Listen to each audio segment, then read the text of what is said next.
nosso episódio Friday Live, 27º episódio do nosso podcast. Hoje a gente vai falar sobre negócio escalável. Eu tô com um livro aqui, a gente já vai falar um pouquinho mais, que é um livro do Oséias, que a gente tem o prazer de receber hoje o Oséias e o André. O Oséias Gomes é CEO da Odonto Excelência, uma trajetória bastante relevante. A gente vai falar sobre negócio escalável, a gente vai falar sobre história de empreendedorismo, vamos falar com o André, que é diretor da Lions Startups também. Bastante história boa para contar hoje. É isso aí, maravilha. Né,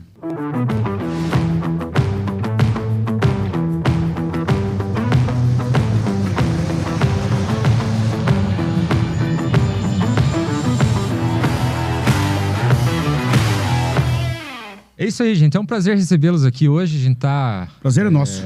Muito animado em escutar boas histórias, compartilhar com o nosso público que gosta de escutar história de inovação, história de empreendedorismo e boas histórias sobre tudo. Então, tenho certeza que a gente vai ter um grande episódio hoje aqui. Obrigado por estarem aqui hoje. Nós que agradecemos, imagina.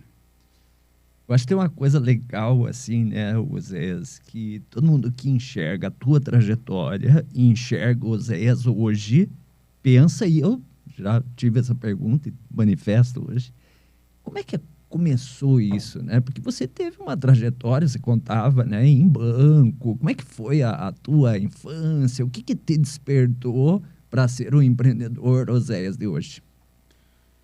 Eu sempre defino um sentimento chamado inconformismo. Inconformismo. Veja bem, um menino pobre, de família humilde, pai ganhava um salário mínimo, tinha 6 filhos, né? Tem até hoje, todos nós somos vivos. Os meus pais não mais. E é mais novo, mas... eu sou do meio, dessa ninhada aí. Eu me lembro que eu tinha mais ou menos uns 9 anos de idade, estávamos capinando roça. Eu e minhas 3 irmãs mais velhas. E um dia, eu não me lembro bem se foi alguém que passou em cima de um trator, ou em cima de um cavalo. E aquilo para mim era um ponto de sucesso. Olha que doidura. Eu olhei para as minhas irmãs e disse assim, um dia eu vou ser alguém na vida. E minha irmã mais velha olhou para mim e disse assim, Oséias, pare de ficar sonhando, menino. Nós somos filhos de pobre. Aquilo não desceu goela abaixo, né? Eu falei, por que isso? São como se você tivesse sentenciado. Aceitado, né? Ser pobre, como se fosse uma casta, você tem que aceitar viver assim, e acabou. E aquilo ficou na minha mente. Claro que eu não tinha padrão de sucesso e talvez nem hoje ainda eu tenha, né? Eu não sei aonde eu vou chegar ainda, né?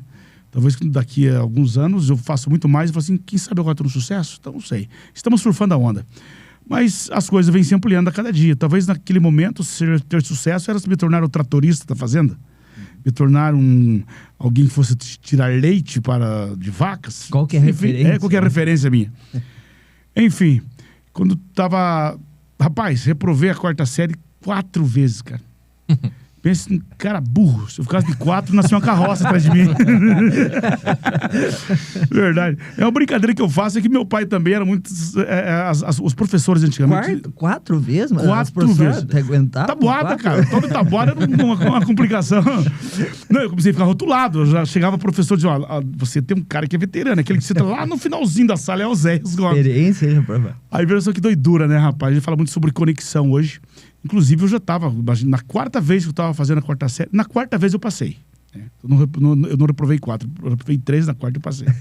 Chegou uma professora chamada Ivete Kuzdra, aqui de Castro, hoje mora nos Estados Unidos. No meu primeiro livro, Gestão Fácil, eu faço uma homenagem para ela. Porque chegaram na secretaria, no grupo de professores, e falaram assim, você vai assumir um rapaz lá que está aí há 3 anos, o cara é bravo, o cara é irritado com a vida, ele senta no último lugar, não aprende nada. E ela chegou na sala e disse assim, começou a fazer aquela chamada, né? Oséias, presente. Eu, nossa, Oséias, nossa, que olho bonito, né? Que eu tenho olho verde, não sei se vocês perceberam, né? Não. É que o olho verde... Dá um zoom ali. É que o olho verde é o seguinte, cara. O olho verde é o seguinte, em gente feia não serve pra nada. Não serve pra nada. Quer dizer, quando você é novinho, bonitinho, né? Todo mundo, nossa, olhinho verde. Agora, o André já faz uns 10 anos que ninguém fala mais nada do meu olho verde. Tô ficando bravo já. Ela olhou e fez um elogio pra mim, olho verde do tipo Zé. um acessório, assim, Fiat 147. E eu comecei a fiquei vaidosinho com aquilo. O Zé apaga o quadro pra... Chamava de tia naquela época, né? Apaga o quadro, fui lá, apaguei o quadro. Eu percebi que ela começou a criar conexão comigo. Mudou a perspectiva. Mudou a minha perspectiva. E meus pais também me influenciavam a não ir pra aula. Zé, chegava a época de colher milho, feijão, carpir roça, coisa e tal. Final de ano, que plantava milho, tinha que capinar, coisa e tal. Meu filho, como é que tá na escola? Eu falei, tô mal, pai. Então sai da escola e vem trabalhar. Então eu não chegava a reprovar. Eu chegava ali, depois de uns 8 meses, eu abandonava tudo e ia pra roça. Enfim. E ela se conectou comigo, devo muito a essa pessoa, porque ela... Ivete Kuzdra, da família Kuzdra de Castro. Eu devo muito a essa pessoa que realmente mudou o meu mindset. Enfim, mas então eu já estava chegando aos 15 anos de idade, só para você ter noção. Aí eu fui embora para Telêmaco. Cheguei para os meus pais e disse, eu quero ir embora, que eu tomei gosto pelo conhecimento, pelo estudo, né? Que legal. E realmente, o segredo do sucesso é ter conhecimento, seja de maneira convencional ou não, o conhecimento é sempre conhecimento. É o maior trunfo. E eu saí aos 15 anos, fui embora para Telêmaco Borba. Fui morar de favor na casa de uma tia minha. Rapaz, eu tenho as marcas de um sofá que eu dormi nele há 8 anos. A tia também não tinha grande posse. Daquelas talas do sofá, né? Tá na minha coluna até hoje. Minhas costas aqui. Brincadeira. Mas sou muito grato à minha tia. Morei lá durante 8 anos com a minha tia, enfim, coisa e tal. Mas, enfim, quando eu cheguei em Telêmaco Borba, eu fui trabalhar de pacoteiro de supermercado. Supermercado Zenf Paraty. Trabalhei alguns meses, depois entrei de... Olha só, rapaz, enxugador de carro. Você conhece lavador de carro, né? Já viu o cara que tem na carteira de trabalho registrado? Isso aí dá uma startup. Enxugador de carro, cara. Cara, eu sou bravo com o meu ex-patrão, que é um grande amigo meu hoje, brincadeira. Por causa disso, botou lá enxugador de carro. Eu falei, pô, tu me promovesse, colocasse como lavador de carro, alguma coisa assim. O carro saía do lavacar e eu que enxugava. Você não enxugava, Dó, pra dar uma voltinha depois pro pai, não? Não? Ficava lá 3, 4, fiquei uns 3 anos e meio. Eu acho que enxuguei mesmo agora. Torcia o pano, tinha pano, deixava aqueles pinguinhos, né? Se passava o pano, aquele pano era ruim. Não podia deixar manchado. Não podia. Tinha os caras exigentes. Ué. Aí, com 17 anos e meio, eu lavei o carro do gerente do banco. E eu comecei a fazer amizade com ele. Ele perguntou para mim, o que você quer ser na vida? Eu falei, eu quero ser bancário igual o senhor. Hoje ele trabalha comigo, é o diretor administrativo da minha empresa. Depois que, por muitos anos, ele se aposentou no banco, hoje ele trabalha comigo. Wilson Ataíde Ferreira. Do Bamerindos. E daí logo ele foi embora dali, assumiu outras agências, mas enfim, quem me colocou no banco foi ele. Eu trabalhei de office boy no banco, virei um secretário do banco. Enfim, uma carreira meteórica. Com 2 anos depois, eu já estava na área de gerência do banco. Carreira meteórica. Fiquei 12 anos no banco. E quando eu entrei no banco, eu conheci um diretor das indústrias Klabin, chamado João Maria Rodrigues. É um grande amigo meu até hoje. E ele cuidava do RH da Klabin, e ele me deu um livro. Me deu um livro, inclusive, do dono da minha editora, Roberto Chinachique, que prefaciou meu livro. Roberto Chinachique, conhecido por todos, né? E é o dono da minha editora, inclusive, com a irmã dele, com a Roseli. E ele me deu um livro lá, diz que em 88, mais ou menos, um livro do Roberto. O Roberto era bem jovenzinho e foi o primeiro livro que eu li. A partir daquele dia, eu me tornei um autodidata. E eu tive uma performance durante muitos e muitos anos da minha vida, de uma leitura de 4 horas e meia dia. Agendado. Eu sempre, até hoje tem esse hábito. Se eu abro uma primeira folha para mim ler, eu anoto o horário que eu estou começando a ler. E no termino de ler, a última folha que eu li, eu anoto o horário que eu parei de ler. Não pode ser o Kindle, então. É papel mesmo. Eu gosto de papel porque eu não leio o livro, eu estudo a mente de alguém que escreveu. Então eu rabisco muito, eu escrevo muito, eu brigo com os escritores, eu brigo. Depois que você saber de algumas brigas minhas, eu conto para você. Então é interessante. E o que aconteceu comigo? Eu me tornei um autodidata, depois vim fazer faculdade de administração em Ponta Grossa, na antiga Facrei, cara. Facrei. Vinha todo dia de Telêmaco Borba. Hoje... Que ano era isso? Isso eu acho que era em 92, por aí, 93. Meu pai foi professor da Facrei. Quem? Manfredo Doll. Rapaz, não me lembro dele hoje não, mas deve ter dado aula pra mim. Puta, Facrei, eu lembro. Facrei, que hoje é a Secal, isso, exatamente. Enfim, fiquei 12 anos no banco, cheguei e avisei o banco. Falei, ó, daqui 1 ano eu vou sair daqui. Eu tenho outros projetos. Você é doido, rapaz. Na época, ser gerente de banco em cidade pequena, rapaz, gerente de banco, delegado e padre que mandava a cidade. Imagine só, menininho novo, gerente de banco, com caneta, liberando crédito. Imagina que loucura que era isso. Podia ser a referência de sucesso. Exatamente. Né? E as pessoas e o banco dizendo, você vai ser um diretor rapidinho. Eu era muito destravado, ia bem, eu mandava bem. E o banco, quando eu falei, vou sair do banco, as pessoas falaram assim, você está dando um tiro no pé, Zé. Eu falei, não, eu quero me tornar um empreendedor. E eu, o dia que eu saí, pedi as contas do banco e saí, eu realmente não tinha nenhuma proposta de emprego. Nós sabemos que na pandemia aí, 70%, 3 milhões e pouco de empreendedores que nasceram, foi devido da dificuldade que saíram da zona de conforto e se tornaram empreendedores. Parabéns por isso. Sim. Mas você deixar uma carreira de sucesso, com a inclusão social maravilhosa, e você decidir ser empreendedor, é muito difícil isso. Quantos anos você tinha, Zé? Aí eu estava com 28 anos de idade. Com 28 anos de idade. Enfim, e eu saí, montei uma loja de carro, meio sem saber ainda o que eu ia fazer certinho, mas... No D+1 que você saiu, você não tinha ideia do que você ia empreender? Isso? Eu sabia que eu queria fazer empreender. Alguma coisa, eu queria mexer em muitos negócios, mas eu não tinha grana. Entendi. Mas não tinha na cabeça. Mas assim, o que eu pensei? Eu pensava, vou montar uma empresa de consultorias, porque eu já achava que eu tinha conhecimento para ajudar as pessoas. E realmente já tinha. Banco, né? Já tinha, claro, um pouquinho de conhecimento, porque ninguém sabe tudo. Mas eu achava que eu já tinha condições de ajudar as pessoas. Fiquei 30 dias na praia, tinha uma casa na praia, já estava com dinheirinho já, tinha uma casa na praia minha mesmo. Fiquei 30 dias lá, rapaz, só fazendo churrasco e festa. Quando eu voltei agora, eu vou fazer alguma coisa. Nisso, um dos diretores da Klabin me chamou e falou assim, olha, Zé, quero que você assuma o distrito industrial na parte de gestão, coisa e tal, de preste consultorias. E eu comecei a prestar consultorias. Só que prestar consultorias para a empresa, você debate muito com a vaidade, com o ego empresarial, né? Que é um dos grandes problemas que eu bato todos os dias. Oséias, vaidade... Todos nós temos? Todos nós temos. Claro, o ego, humanos, todos nós temos. O problema é quando a pessoa exerce, vou deixar já um conhecimento para as pessoas aqui, quando desenvolve algo chamado umbris. Umbris, a nomenclatura disso é de origem grega isso, umbris. É um comportamento que a pessoa tem quando a vaidade, o ego dela perde conexão com a realidade do que ela vive. Que aí ela desenvolve uma doença chamada nemesis, que a pessoa começa a ser... A gente não consegue mais perceber as verdades que estão na sua frente.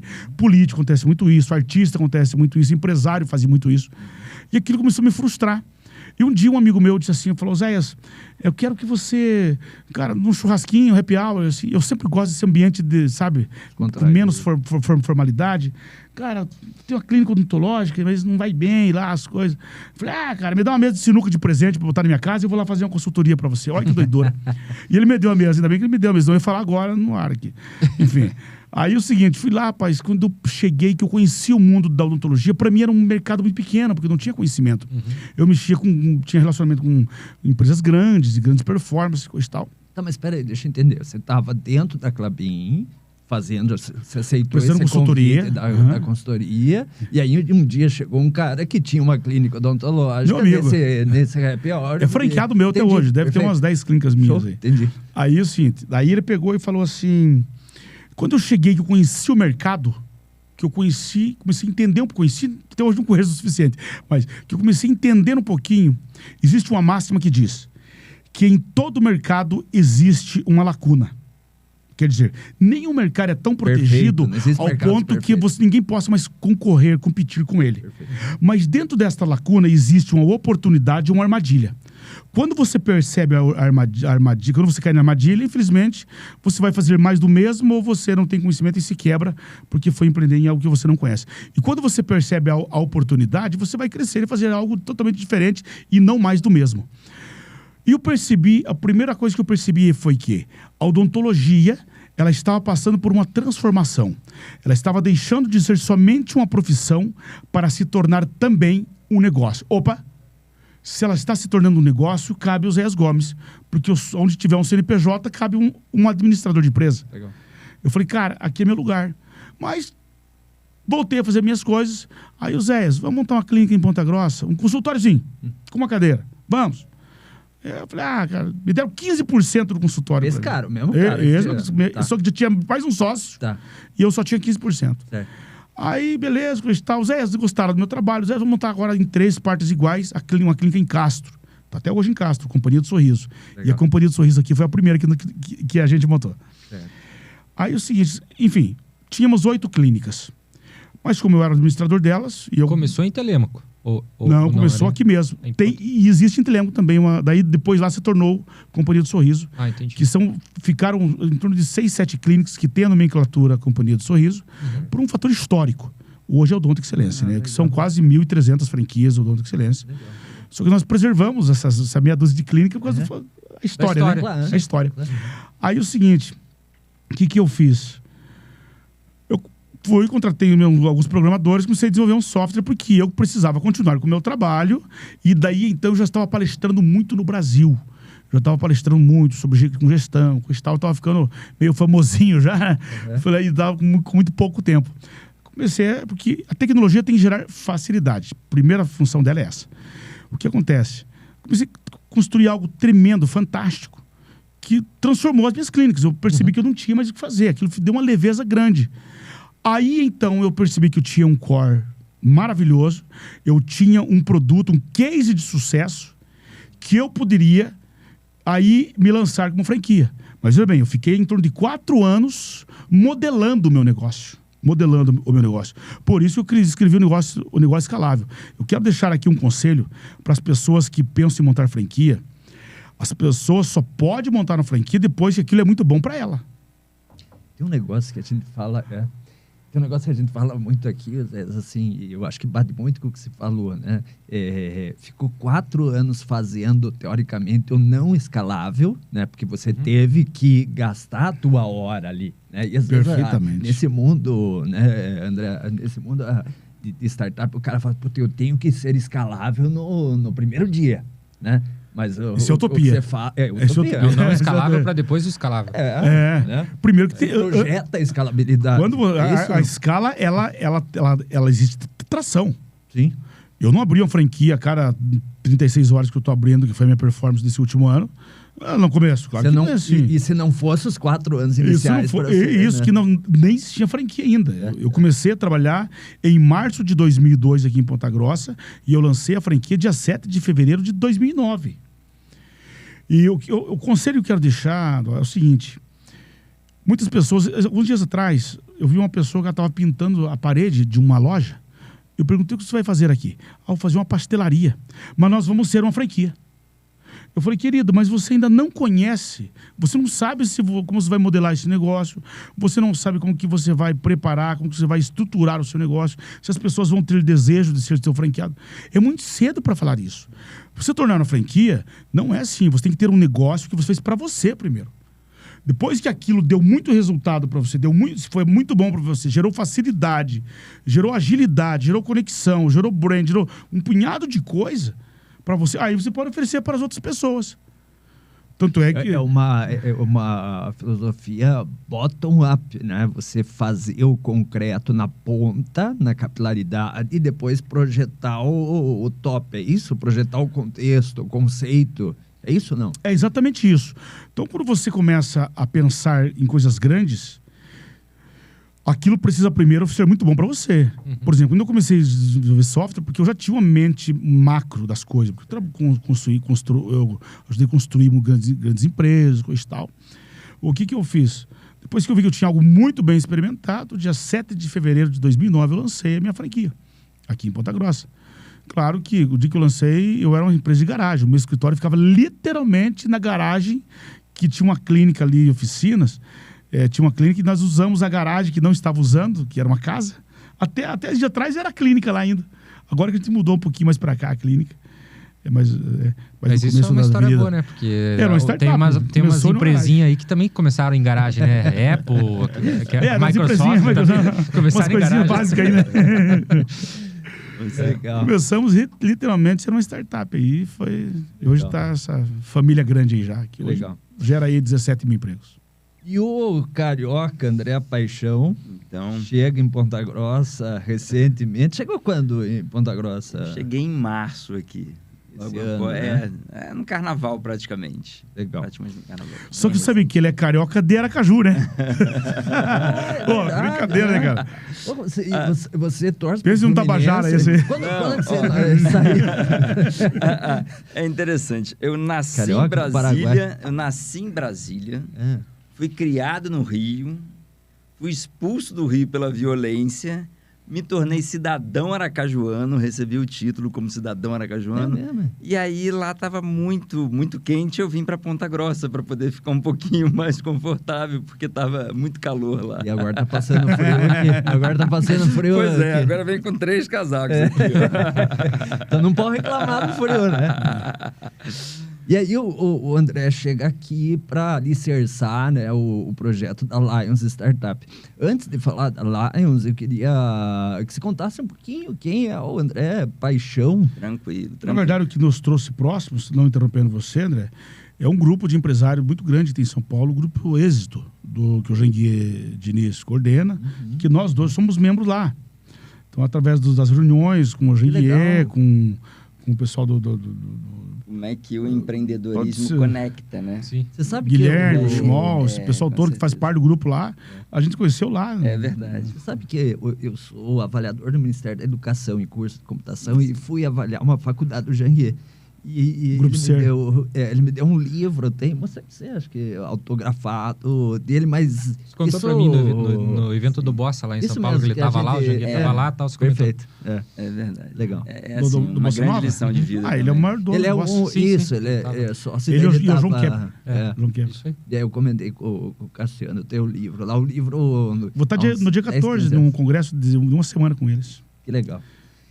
Muro Ainda alto. ontem nós comentávamos isso, né? Como é que a Covid deu reviravolta em muitos casos, né? Eu, então, advogado de formação, né? Exerci a advocacia durante vários anos, até hoje exerço pontualmente, conselheiro da OAB e tal, e lecionei também. A minha grande vocação, realmente, eu acho que é a educação. Eu sou apaixonado pela educação, né? E num dado momento, então, enfim, tive lá cerca de 6 mil alunos na área do direito.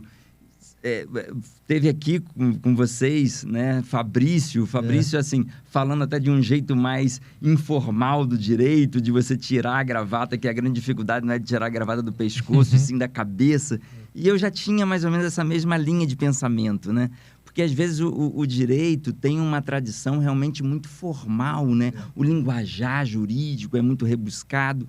Enfim, e na faculdade, né? No magistério, então, eu me encontrei, né?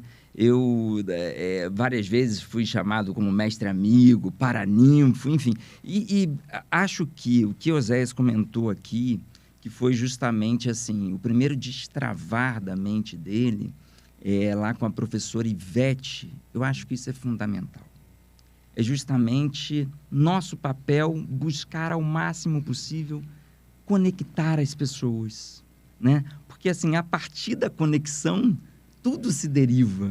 A própria escalabilidade se dá em razão de um processo de conexão, primeiramente. A oportunidade Então- está vinculada à pessoa, né? Se quer um emprego, Com- você precisa achar uma pessoa. Se quer não é Verdade. vou achar uma empresa para eu trabalhar, você vai achar pessoas que estão por trás daquele CNPJ. né? Então, Lá no fundo é tudo pessoas, né? São Não, e quando você, por exemplo, Zé comentando ali, lembra de cada... Né? Não, eu encontrei a professora, Sim. aí lá eu encontrei o fulano que passou a ser referência. São pessoas. Daí eu encontrei o cara da Clabin. Se não fosse ele, eu não Não. tinha, né? Você tem uma... E detalhe, né? Inspirações, É né? valorizar também as pessoas e a própria história.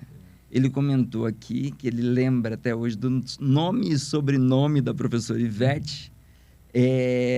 E comentou de um colaborador que tem na Odonto Excelência, que foi gerente do banco da agência. Tem um colaborador que ele não comentou, mas é amigo e irmão dele, que ele lavava o carro desse colaborador, que era seu Clay, né? Seu Clay. Então, e hoje também trabalha... Essas histórias são muito trabalha legais. diretamente com o Amigos da Oséias, Longa enfim, é extremamente grato a tudo a Oséias. Então, assim, acho que a conexão é fundamental. E aí, tinha a advocacia, o magistério, que quase não consome, né? Vocês sabem bem disso. E aí, enfim, eu também com essa veia empreendedora... Você dava aula ou vendia aula? Você só dava aula? Essa é outra piada. Oh, né? Você trabalha também ou você é só professor? Nossa, pois é, imagina. E aí, como se não bastasse, eu também ainda inventei moda de empreender de outra forma, né? Na área de construção civil. E aí surfei um pouco a onda da construção civil e num dado momento, enfim, alguns investimentos errados e tal, e eu quebrei na construção civil. Quebrei. E aí isso me fez repensar muito e eu aprendi muito com isso. Eu digo que foi um MBA que me custou caro pra caramba, mas foi assim, um grande MBA. E aí, a partir disso, eu falei, não, eu vou fazer agora aquilo que realmente me dá tesão em fazer. Legal. Que é justamente a educação. Praticamente já tinha largado a advocacia, aí, enfim, o volume que exige a própria construção, o volume financeiro, sobretudo, me fez me afastar, na época, do que eu mais gostava, que era justamente o magistério, que era o que menos pagava. Então, assim, em relação ao que me rendia a advocacia, o que me rendia a construção civil e o que me rendia o magistério, eu acabei abrindo mão de uma coisa que eu mais gostava, que era justamente o magistério. E aí, quando quebrei, eu falei, não, agora eu vou fazer, realmente eu vou me dedicar ao meu propósito. Beleza, então, abri um programa educacional, ia ministrar para cerca de 60 mil alunos em nível de Brasil, um projeto que a gente se associou, e aí veio a pandemia, porque era tudo presencial. E aí, enfim, a gente teve que se reinventar, mas de verdade, e o Zé sabe disso, estou muito feliz, porque... Nós nos conhecemos antes da pandemia, através do Instituto Êxito. Participamos, inclusive, de uma live juntos, que, enfim, foi muito legal, muito produtiva. Aprendi muito com isso. Começamos a namorar, digamos assim, aí. E aí, depois veio a pandemia, ele teve Covid, né? Eu orei por ele, enfim. E depois nós nos reencontramos justamente aqui. Então, assim, eu acho que nós temos que tirar grandes aprendizados disso tudo. E com uma proposta realmente muito empolgada, a Lions é algo que vai ser muito revolucionário aqui, com certeza. Então, assim, passar a bola para vocês, porque senão eu falo demais. Né? Por isso que é professor, né? Professor Gosta do microfone? Isso aí. Deixa eu falar uma coisa aqui. A gente tá com o livro aqui, o André trouxe o livro do Zéias. Tá aparecendo lá, o Negócio Escalável. Mandem aqui no comentário durante o podcast. Depois, no final, a gente vai fazer um sorteio desse exemplar no Instagram da Inbix, inbix.ventures, tá? Então, escrevam aqui no final, roda o sorteio lá no Instagram da Inbix para esse exemplar. Obrigado aí por trazer e compartilhar. Posso participar? Não, você já tem o livro, não tem? Já não tem o livro. Também tem. Tem autografado, inclusive. Autografado. Só um dia lá, né? Negócio escalável. Como é que a gente começou a falar nisso, né? E nessa seara das startups se fala muito disso, né? Um conceito básico de uma startup é a escalabilidade. Queria que você falasse um pouquinho diante da tua experiência num negócio, vamos dizer, mais tradicional, né, que seria a franquia, mas que insights você traz para um startupeiro, né, para um founder, né, que pensa e dorme, toma café, almoça e janta pensando em escalabilidade? Eu escrevi o livro Negócio Escalável porque é uma das perguntas que mais me fazem no palco. Estou dando aula, estou dando mentoria. Zé, como que eu faço para escalar o meu negócio? É natural isso, porque ser empreendedor é você ser livre. Né? Ser livre. Quando você é livre, você pode fazer grandes coisas. A liberdade tem os prós e os contras. Né? Quando você derruba as paredes, você também se torna vulnerável para receber tudo que é de ruim também. Mas enfim, a mentalidade de um empreendedor é sempre crescer. Ser livre, ser empreendedor e querer você escalar o negócio não significa ser ganancioso. Não é disso que estou falando. É você, na verdade, ser inconformado. Você sempre entender que você pode fazer mais. E a gente vê muitos empresários que montam uma loja, monta a segunda, terceira, quarta, quinta. Passou um tempo, ele fecha a quinta loja, a quarta, a terceira, a segunda, e diz assim, vou ficar aqui dentro da minha primeira loja, porque essa aqui é a única que me dá resultado, porque eu estou aqui dentro. Não entende nada de escala. Escala você tem que entender de várias coisas. Você tem que entender como formar pessoas, como você controlar pessoas. Você tem que entender de facilidade de gestão. São vários gaps que você precisa entender. Hoje, um dos próximos livros meu que vai sair, eu vou trazer estou indo para São Paulo amanhã, inclusive, para fechar contrato, falando sobre pessoas, time. Hoje, a palavra confiança, por exemplo, é uma coisa muito, muito errada usada no nosso meio. O que é confiança? Confiança é a fragilidade da relação. Se você está do lado do teu cônjuge, por exemplo, você precisa confiar nele?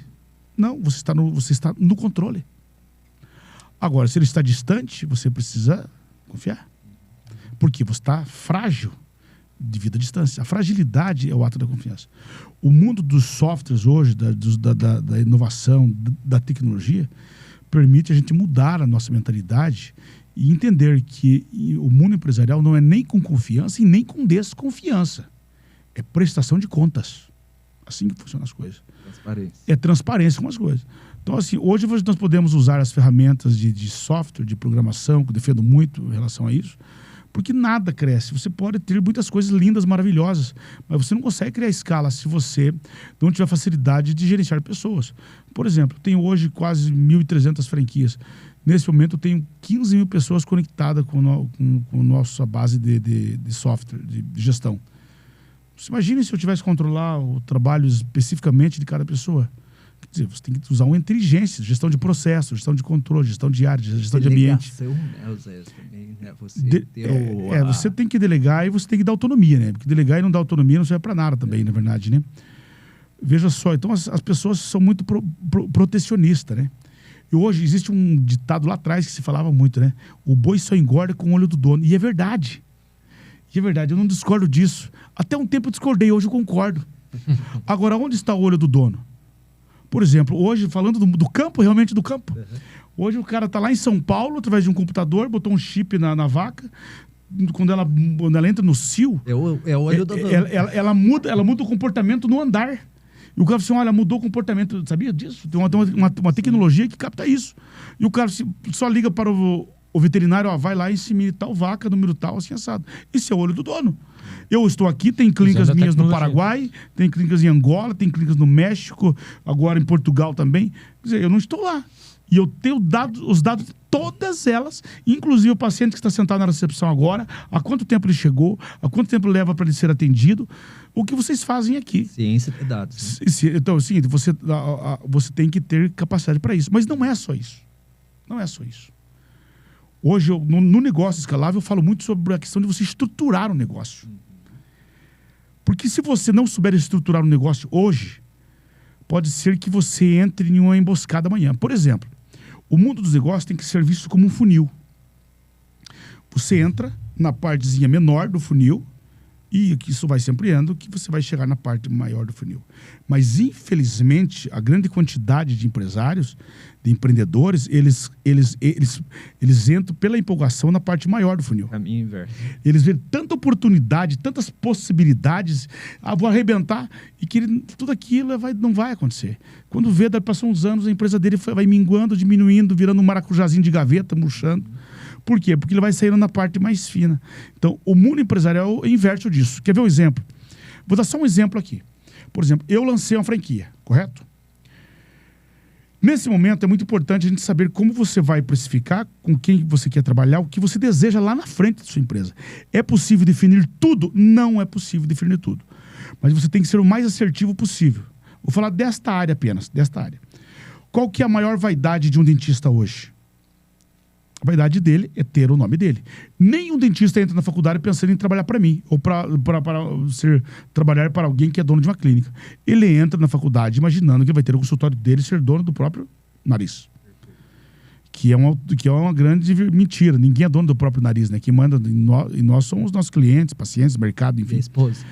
E a esposa. E a esposa. Boa. Alguém discorda? Não vai citar, não imagina. Olha só. Mas vai ficar gravado isso aí, Deus.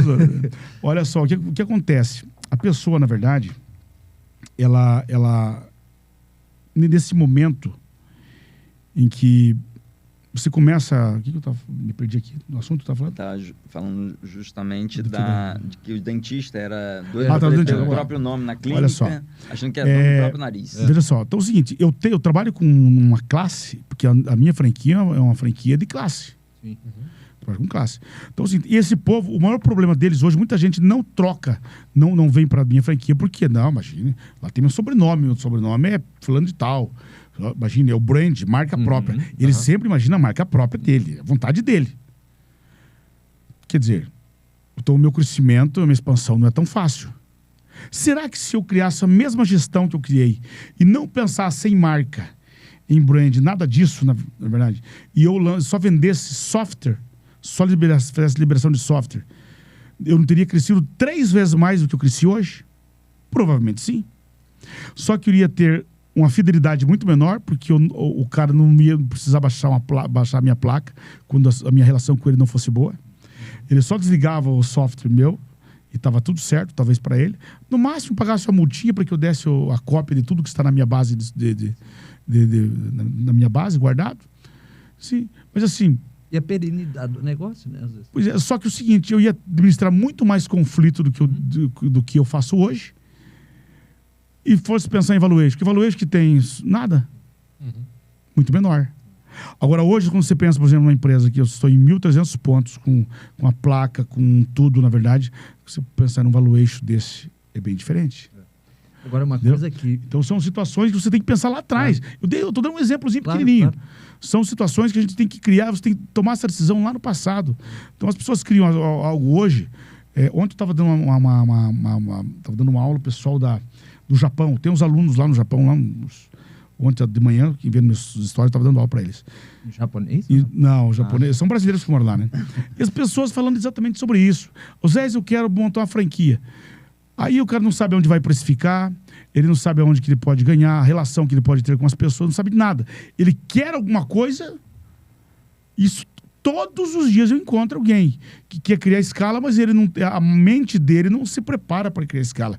Ele só tem um desejo, ele só tem uma vontade. E talvez o livro Negócio Escalável venha dando uma ajuda aí, um auxílio. Né? Legal.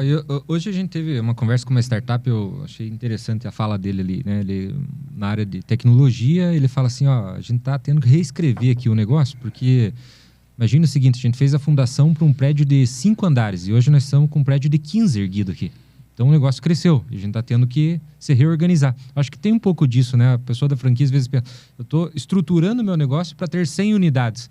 E aí não precisa, talvez, nessa lógica de funil, já pensar lá na frente. Dá para ir pensando por fases e... Modular. Modular. Eu vou criar isso aqui para 20 unidades e fazer uma fundação de prédio. Só existem algumas decisões que, infelizmente, elas são necessárias de ser tomadas lá atrás. Hoje, por exemplo... se você vê agora, há pouco eu tive uma reunião na minha empresa, a maneira que eu fui eleger, eu precisava de mais um supervisor na minha empresa, eu tive que mudar totalmente, reconfigurar tudo, porque a estrutura hoje é outra, é diferente. Então a gente vem crescendo, vocês aqui da mesma maneira, as empresas são modulares.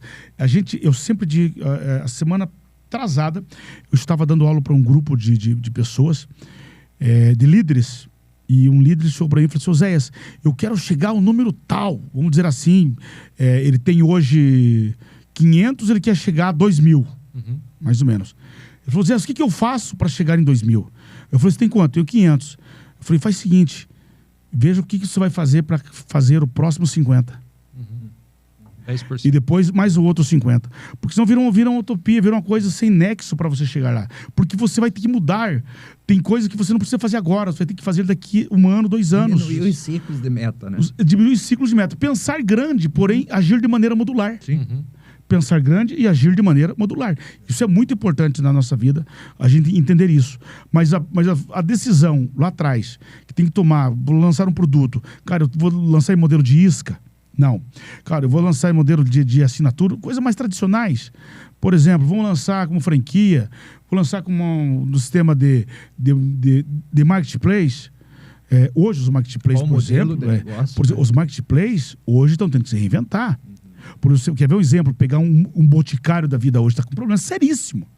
Porque eles estão em lugares nobres, como shoppings, por exemplo, em que o custo do metro quadrado é extremamente caro. Só que lá na década de 90, só tinha boticário de perfume, mas uma ou duas marquinhas ali que não competia com eles. Você falava, você deve ter usado estileto. Nossa, lembra do estileto? Que delícia, né? Antes disso, tinha outro lá que era mais antigo, chamado Almiscar. Era 2 perfumes que tinha nesse Brasil, cara. Não tem. Você vê como eu sou antigo, cara. Eu sou antigo. Olha, então é o seguinte, os caras... Estileto, velho. Estileto, você viu? Os caras falando de startup, os caras falando de startup e lembrar estileto aqui, rapaziada, vão abandonar a gente aí, pô. Uma festinha americana, tinha que passar estileto. Pois é, mas essas aulas são importantes. Não. Porque assim, olha o que acontece. Quando você pensa isso, o que eles fizeram? Hoje eles estão tendo dificuldade. Porque eles têm uma quantidade de marcas imensa competindo com eles hoje. E aí o seguinte, tem o público deles, mas, cara, não compra só deles mais. Aí você, o dono de uma loja deles, deve se sustentar. Um perfume no AliExpress. Aí o que acontece hoje? Já tem uma outra marca que nasceu depois disso, que levou a sua marca para dentro das farmácias. As farmácias são marcas próprias. São marcas próprias que vendem o produto do cara lá dentro. Mas calma aí, vamos falar de marketplace ainda. Você acha que você deve abandonar a sua marca? Se você abandonar a sua marca, você não tem valuation. Você entendeu ou não? Agora, por exemplo, um exemplo que eu vou dar para você aqui, ó. Red Bull é o quê? Marketplace. Está dentro de um coolerzinho, dentro de um Carrefour da vida, de um supermercado. Mas vale só a marca dela sozinho, vale mais que todos os Carrefour desse Brasil. O brand deles é muito forte. Então é o seguinte, eles mesmo estando no marketplace, eles não abandonaram a sua marca. E na área de bebida, o branding então tá muito você viu como são várias decisões que a pessoa pode tomar na vida quando ele lança um negócio e que as pessoas às vezes ficam viajando e não conseguem parar para analisar isso. Isso, hoje, o empreendedor, porque toda a startup, ou quase grande parte delas, um dia pode se tornar uma grande empresa. A minha empresa foi uma startup, a IMM foi uma startup. E a gente tem que pensar em escala. E chega um momento que ela deixa de ser uma startup. Pô, para de ser empresa de garagem, vai ser uma empresa normal. Ah, mas a empresa cresce muito e fica difícil de você administrar. Não é verdade isso. Foi isso no passado. Hoje, as grandes empresas, elas têm um tatame do lado aqui do ladinho. O que é o tatame? É onde as crianças sentam para brincar. Lá na minha empresa eu tenho uns 18 meninos agora lá, que são os programadores. Eu posso chegar lá e dar uma bronca nos caras? Pô, aquela ferramenta não me entregou ainda. Não pode, cara. Aqui é o centro de inteligência. Não pode trabalhar na pressão.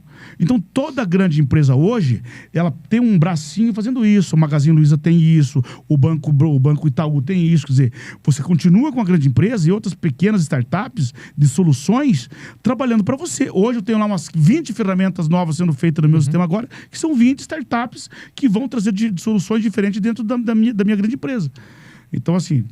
Cria uma órbita, né? Um ecossistema. Órbita, né? E isso você ganha velocidade, ganha agilidade, ganha tempo. E consegue pivotar e tá acompanhando as tendências que vão aparecer, né, no negócio. Você sabe uma coisa que eu lancei no meu primeiro livro, é importante compartilhar com vocês aqui. Eu gosto muito dessa história. Eu digo que, no caso, a empresa hoje já tem que ser como uma pata de elefante. Por quê? E isso serve para empresas grandes e pequenas.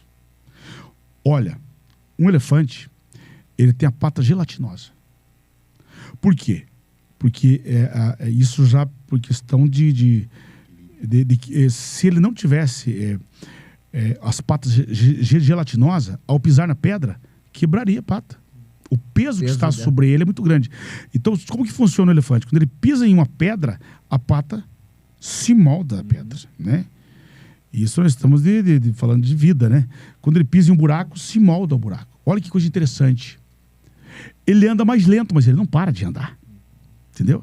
Ele não para, ele continua com a força. Que a força motriz da empresa... se adapta. A força motriz da empresa, as pessoas pensam que é ele ser rápido. Não, ser rápido é você nunca parar. Ser constante uma empresa é melhor do que ela ser rápido. Porque o rápido demais se cansa e logo para descansar. É uma maratona, Entendeu? né? Não é um sprint. Agora, o cara que é constante, um dos maiores segredos do empreendedorismo, seja startup, seja empresa de garagem, seja o que for, microempresa, é de ser constante. Você sabe por quê que morrem tantos empreendedores na Páscoa? Na Páscoa? Ué, olha a quantidade de gente que fabrica ovos de Páscoa, chocolate, coelhinhos de Páscoa em casa. Ué, são empreendedores. São empreendedores. Passou a Páscoa, o cara pega todas as forminhas e guarda lá. Cara, vendeu tudo que você fez, cara. Será que é só ovo que você sabe vender? É só chocolate, ovo de chocolate, coelhinho de chocolate que você sabe vender? Será que você já demonstrou que você é um vendedor nato, você achou teu público, achou teu nicho? E morre um punhado de empreendedor. O cara vive dessa porque não é constante. O hábito. Porque não é constante. Então é o seguinte, o que é um elefante hoje? Cada passo é um movimento e cada movimento é uma nova adaptação. Essa é a nossa vida como empresário hoje. Seja grande ou seja pequeno, ele tem que pivotar o tempo todo e reformatar, refazer os seus negócios. Então, seja grande a empresa, mais tradicional ou não, eu vejo coisas inteligentíssimas em empresas grandes hoje, que eu não vejo em empresas pequenas. E o que vale numa empresa não é o tamanho dela, é a inteligência dela. E, sobretudo, essa adaptação com a exponencialidade das transformações hoje, mais ainda, né? Essa adaptação, como você falou, não importa se é uma startup, se é uma empresa grande, tem que pensar em se adaptar, né? Tem que pensar em se adaptar e exponencializar. Tem que ter escala, na verdade. Algo importante a gente sempre falar para essa garotada que ouve a gente aí, ó, e que eu sempre quero ter uma mente muito jovem para que eu possa estar surfando essa onda, é que hoje fala-se muito sobre conexão. Hoje está moda falar sobre conexão. Olha, gente, Michael Jordan disse assim: o desejo de se preparar tem que ser maior do que vencer. Hoje eu vejo muitos startupeiros que está falando, a gente fala aqui, e o cara está montando um negocinho e já pensa, será que a gente vai ser um unicórnio? Cara, motivação errada. Motivação errada. Ele já pensa no resultado final, não é assim que funciona. Né? É a mesma coisa você aprender a cantar música sertaneja, sabe que você vai ser um Gustavo Lima amanhã, ou Anitta, sei lá, alguma coisa. Não funciona assim as coisas. Cara, faz o dever de casa primeiro.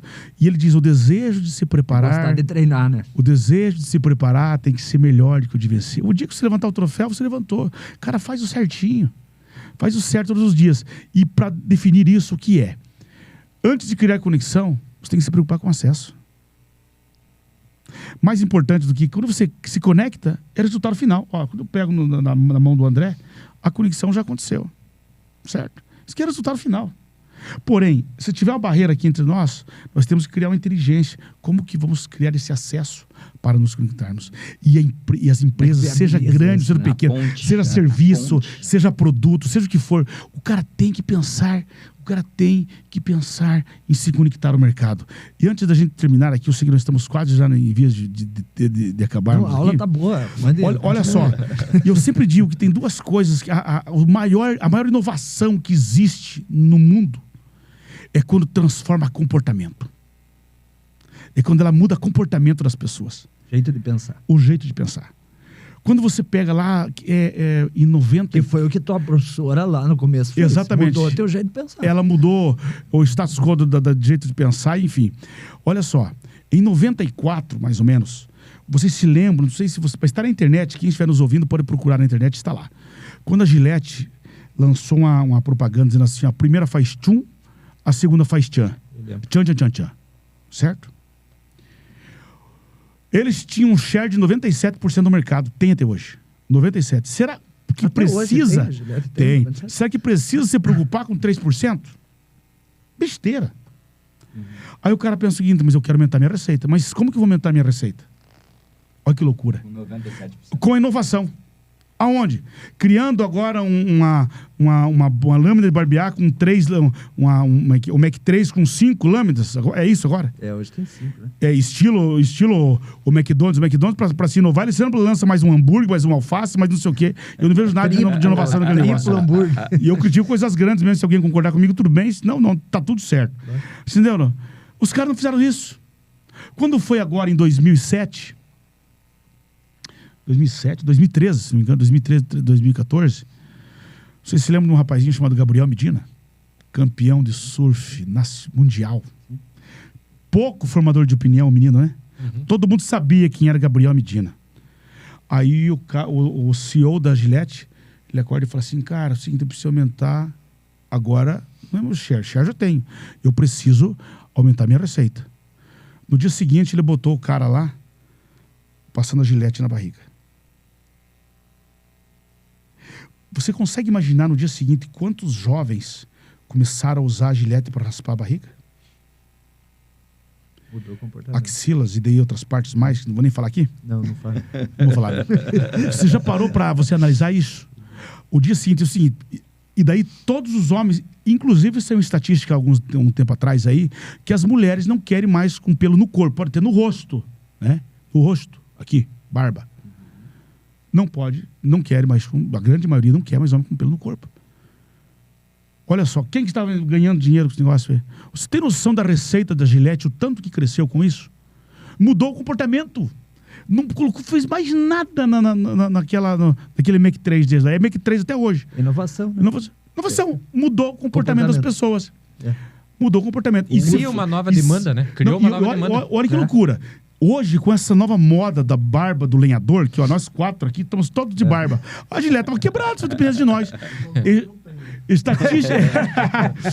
Estatisticamente, a cada 10 homens, 8 estão usando essa barba chamada barba do lenhador. Modelo lenhador. É a nossa barbinha, rapaziada. Olha só. Então, que não existia, que né? tem que ir no barbeiro para fazer, que inclusive eu tenho horário com ele daqui a meia hora, fazer a barba. A Gillette seria mais uma Kodak da vida aí, rapaz, que perderia mercado para os Esse mercado de barbearia é um mercado também que mudou bastante. Entendeu, por conta de demanda e mudança de comportamento, né? Mudaram Hábito, para né? os smartphones, né? Então, por quê?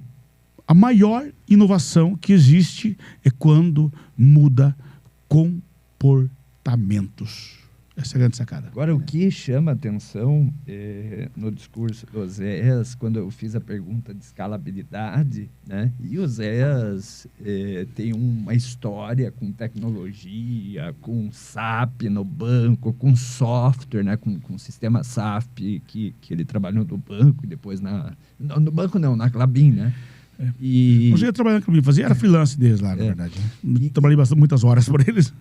E o próprio software da franquia, da Odonto Excellence, ou seja, ele tem o mindset da tecnologia. Mas quando eu perguntei da escalabilidade, ele falou, a primeira coisa, gente, né, para escalar, antes de pensar em tecnologia, pense em pessoas. Né? A maneira mais concreta de escalar é com gente. E agora, falando de inovação, o Zé fala, não, o que muda, o que inova é mudar comportamento. Estamos falando de gente, de pessoa, de conexão, de ponte. Você já ouviu dizer Doc, que difícil lidar com pessoas? Quem já ouviu essa pergunta? Todo mundo ouviu isso, né?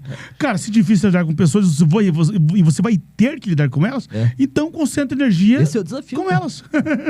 Se você for bem sucedido nisso, você energia com elas, pô. Transforma o teu negócio, né? Sem dúvida. Essa área de transformação digital, muitas empresas acabam querendo se transformar digitalmente pelo caminho inverso, começando pelo digital. E, na verdade, não se deve começar pelo digital, né? Se deve começar justamente pelo comportamento, pela cultura, para depois, a partir disso, é que o digital pode facilitar. E aí tem um outro livro que o Zé escreveu também, fazendo jabá aqui, que é Gestão Fácil, né? Então, justamente, a gestão tem que ser fácil a partir desse comportamento. Não pode ser pela via inversa. Você querer digitalizar goela abaixo. Não. Primeiro tem que ser... E assim, relembrando aqui a questão da Gillette, também tivemos a Havaiana. Aí vocês lembram as Havaianas? Pô, as Havaianas eram chinelos que eram utilizados no pé de pessoas mais humildes. Via lá o Chico Anísio falando legítimas sóis Havaianas. Hoje tem loja na Disney, expansão para toda a Europa. Que é linda essa loja. É chique usar Havaianas hoje. Exatamente. Mas é branding, é marca, é conceito, né? Chegaram, eu lembro que Ângela, inclusive... esteve à frente da gestão da Havaiana por muito tempo, chegavam a presentear os ganhadores do Oscar com Havaianas cravejadas de diamante. Ou seja, porra, quer um alto escalão para você elevar a marca? Tá aí. Então, assim, realmente tudo passa por comportamento, realmente, né? E assim, propósito, né? Propósito. Puxa, eu fico triste hoje. Aí, já falando aqui um pouquinho também, enfim, do meu contexto aqui em Ponta Grossa em relação a Lions. Puxa, mais de 70% da população brasileira acorda lamentando pela segunda-feira, né? Termina o domingo triste e se mostra infeliz. Crise do Fantástico. Se mostra infeliz com o seu trabalho. Mais de 70% da população brasileira se diz assim. E daí isso se deriva numa série de doenças psíquicas. O Brasil com um pico de depressão que tem. O que é isso? É falta de gestão de propósito. Você não tem uma definição clara de propósito. Você não consegue encontrar o senso de utilidade. E aí, quando a gente não se encontra útil, a gente acaba sendo infeliz. Isso daí é independente da classe social. Às vezes você pega aquela faxineira que ela tá ali limpando o chão, mas com um sorriso de orelha a orelha. Tem o Renato Sorriso, que era Garila do Rio, enfim, lá varrendo a Marquês de Sapucaí, dançando com a vassoura. Então, assim, independente da questão econômica, financeira, não é só dinheiro. É você se encontrar realmente útil dentro daquele processo. E aí começa uma autoescala em si mesmo. Quando você começa a se encontrar feliz e você encontra um desenvolvimento a cada dia, esse desenvolvimento intelectual, pessoal, enquanto pessoa, qual o meu papel nos diversos organismos onde eu participo, aí você vai se escalando por ali mesmo, vai encontrando uma utilidade maior. E assim, é uma preocupação, é um cuidado que a gente tem muito grande em relação à Lions, né? A Lions se desponta aqui como uma grande incubadora. Acredito que nós façamos grandes parcerias com a Embix também, né? Então, assim, a gente tende a estimular muito o senso de empreendedorismo aqui na população local. Os estudantes, assim, puxa, tomara que tenham muitos estudantes nos escutando, né? Vocês que são do meio acadêmico também, a gente tem que contribuir para dar uma injeção de empreendedorismo nessa galera. Também que é uma opção, né? Às vezes você entra no curso, você tem um viés de educação que o empreendedorismo às vezes fica como plano B, né? E pode ser o plano A do Durante pessoal, muito né? tempo houve aquela discriminação, né? Do burguês, que era quem produzia, teoricamente, com o intelectual. Hoje, na verdade, a gente não tem sentido mais isso. Por quê? Porque a produção acadêmica também tem que ser útil. Tem que ser útil à sociedade, tem que ser útil ao mercado. Tem um equilíbrio, né? Tem que ter, exatamente. Então, assim, eu acho que isso tem tudo a ver com escalabilidade, tem tudo a ver com novos negócios, enfim. Eu estou muito otimista. E a coragem de mudar, né? Por exemplo, quando o Zé fala assim, eu estava no banco e resolvi sair para empreender porque eu queria mais de mim e tinha um propósito definido. Essa coragem de querer ser feliz, né? De fazer verdade, o que No fim das contas é isso, né? Você ter liberdade, você ser mais... Liberdade. A liberdade. Sem dúvida. Esse é um conceito de riqueza, assim, que eu acho... Por falar, ser rico é ter dinheiro. Não, ser rico é ter liberdade para você decidir o que fazer, escolher. Assim, putz, isso tem riqueza maior. Se você usar o dinheiro como liberdade, é um grande negócio, né? Curtindo o processo. Não é só lá, cheguei lá. O Zé começou aqui falando, não sei se hoje eu já sou alguma referência de sucesso, porque tem muito mais caminho ainda a percorrer. Então, assim, a lição que eu acho que a gente deve ter é curtir o caminho.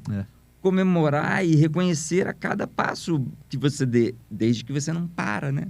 Desde que você não pare, realmente sendo constante. Então, assim, acho que essa mensagem a gente tem que compartilhá-la a todo momento, realmente. É você não mirar só o resultado, falando, não, peraí, o caminho, vamos ser constante e vamos curtir a caminhada, o processo. Acho que o pessoal das startups também surfam essa onda, né? Surfam essa onda. Pelo menos devem surfar. E é legal, né, essa palavra, o que o Dol falou aqui, de ser livre e poder tomar decisão, porque Tem pessoas, o Zé comentou que era um inconformado. Acredito que seja um inconformado, né? Empreendedor e tudo mais, né? Então você chega uma hora ali que você ter a liberdade de falar que, para mim, eu tô conformado com a minha situação e aceitar aquilo e curtir a tua jornada, né? O empreendedorismo não precisa e nem deve ser para todos. Tem pessoas que querem uma carreira, né, que projeta uma carreira estável e tudo bem, e tá curtindo aquela jornada. Mas tem outros que não. Tem outros que preferem tomar a decisão e ser livre para poder sair, para poder... Eu falo sobre isso no livro, inclusive. Mas as características empreendedoras, a gente pode ter em qualquer segmento. Sim. O intraempreendedorismo. Nós tivemos aqui, semana passada, recentemente, Dr. Fabrício, um magistrado federal, um grande intraempreendedor. Sim. Então, assim, senso de proatividade, iniciativa, você buscar se aperfeiçoar a cada dia, o desenvolvimento. Fazer não é só o CNPJ. Da melhor forma, primeiro a gente deve empreender, e aí Janguier Diniz já diz isso sempre, né? Primeiro empreenda em si mesmo, para depois empreender no CNPJ. Primeiro no CPF, depois no CNPJ. E uma coisa legal da escalabilidade é atingir pessoas, impactar, né? Porque assim, por exemplo, você tem quantas pessoas, com certeza já fez essa conta, né? Quantas pessoas do ponto de vista econômico que são privilegiadas por fazer parte do teu time, e quantos clientes, quantas pessoas, eu lembro de uma fala tua, né, que mudaram o sonho da vida de ter um tratamento dentário e aumentar a autoestima né? Então, assim, qual é o impacto que você... E precisa ter escala para isso, porque daí o que acontece? Se o Zé voltasse naquele raciocínio de ter a clínica com uma porta, né? Talvez o impacto seria bem menor, seria menor. Ínfimo, né? É a segurança, justamente, que às vezes as pessoas buscam. É o que ele fala aqui também no livro Negócio Escalável, do campal e do alpinista. Ou seja, o campal, ele tem muito mais segurança, porque os pés dele são sempre no chão. Sim. Mas e a paisagem, a visão que o alpinista tem? Alpinismo não é um negócio seguro, vai dizer, não tem nada a ver com segurança. Mas você realmente tem uma vista muito mais privilegiada. Mas eu tenho medo de altura. Toda sexta-feira chega esse horário, a gente fala a mesma coisa. Putz, faz 1 hora que nós já estamos papeando aqui. Putz, deixamos os caras sem almoço. E eu quero agradecer aí a vinda, a participação de vocês aqui. A gente da mesma forma espera poder colaborar. O Zé usa muito a palavra da ambiência aqui da Ponta Grossa para essa parte de inovação, de empreendedorismo. De startup, de a gente poder desenvolver o território, desenvolvimento territorial e poder compartilhar essas histórias. Contem com a gente nessa jornada, tá?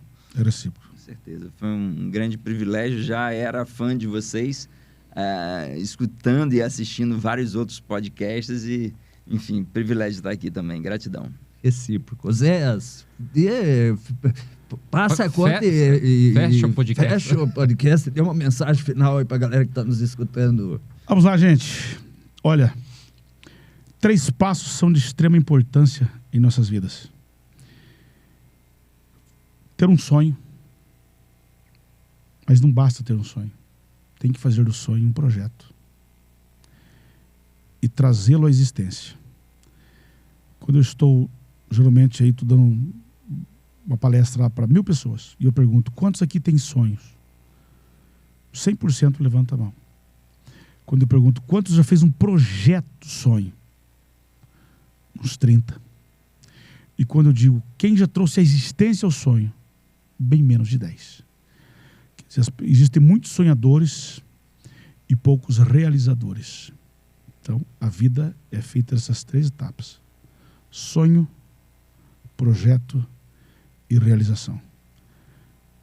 Eu estou construindo um resort aqui. Uma semana antes de eu pegar Covid, eu fui aqui em Castro e estava visitando aquela região do agroleite ali. Tem uma colônia holandesa. E eu vi uma horta da cultura holandesa. Como que era feita aquela horta. Eu olhei para minha esposa e falei assim, vou fazer uma horta igualzinho a esta aqui. Isso uma semana antes de eu internar. Não sabia que estava com Covid ainda, até não estava, esse dia não estava ainda. 3 dias depois eu peguei Covid. E quando eu saí 2 meses depois, que que eu tava morrendo de saudade de ir lá ver meus animais, meus bichos lá no resort. Eu cheguei muito mal, andava assim, mostrei pra minha esposa, tá vendo isso aqui? Ela falou, mas de onde saiu isso, Oséias? Que você construiu? Eu falei, algumas horas depois que eu deixei você em casa, corri, botei no papel e entreguei na mão dos meus construtores. Falei, façam isso para mim. 2 meses depois eu voltei, estava na íntegra, feito como eu tinha pedido. Foi só um sonho. Sonho acordado. E às vezes eu realizo até dormindo. Porque eu perco o sono. Sonhe acordado e realiza dormindo. Como diz... Um dia um amigo meu disse assim, sonhe e ouse sonhar, você nunca vai além dos teus sonhos. Isso é uma grande mentira. A gente sempre tem um sonho, e existe um texto dentro da Escritura Sagrada que diz assim, e Deus que nos faz mais que vencedor. É algo interessante, né? O que nós sermos vencedores? Ser vencedor é o projeto que está na tua mente. Ser mais que vencedor é você ser surpreendido por algo que o Criador te entrega. Eu me lembro quando eu falei... Ter abertura para isso. A gente tá cheio de sonho, a gente se torna uma pessoa muito chata. E um amigo meu chegou e falou assim, Oséias, cara, não aguento mais você. Você fala tanto dessa Audonto Excelência aí, rapaz. Aonde tem uma para me ver? Eu não tinha nenhuma ainda. Eu olhei para ele e falei assim, cara, aqui dentro tem mais de 100. Eu achei que eu estava provocando meu amigo. Quando falasse um número tão grande como esse, né? Não tinha nenhuma. Eu acho que o Criador olhou e falou assim, rapaz, como você é pequeno, né? Você não tem noção que vou fazer 13 anos depois da tua vida, né, cara? Legal isso, né? Bacana. Legal. Então, assim, a gente sempre tem que sonhar e sempre vamos fazer muito mais do que aquilo que a gente imagina fazer. Porque o ser humano é limitado, mas o Criador não é. Obrigado. Maravilha, gente. Brigadaço, obrigado demais. Aprendi muito. Eu acho que a regra final são as 3, né? Sonho, projeto e execução. Né? Esdras, você, comandante, o que você tá cochichando para nós aqui? O sorteio. O sorteio vai ser na... Sai no Instagram da Invictus, a gente sai daqui e já faz o sorteio. Isso. Pra quem comentou aqui. Comenta, só quem comentou, né? É isso, né, Esdras? Fechou? Tudo certo? Até sexta que vem. Valeu, gente. Valeu, obrigado. Valeu. Abraço, Obrigado, Edson, também. Valeu. Tchau, tchau.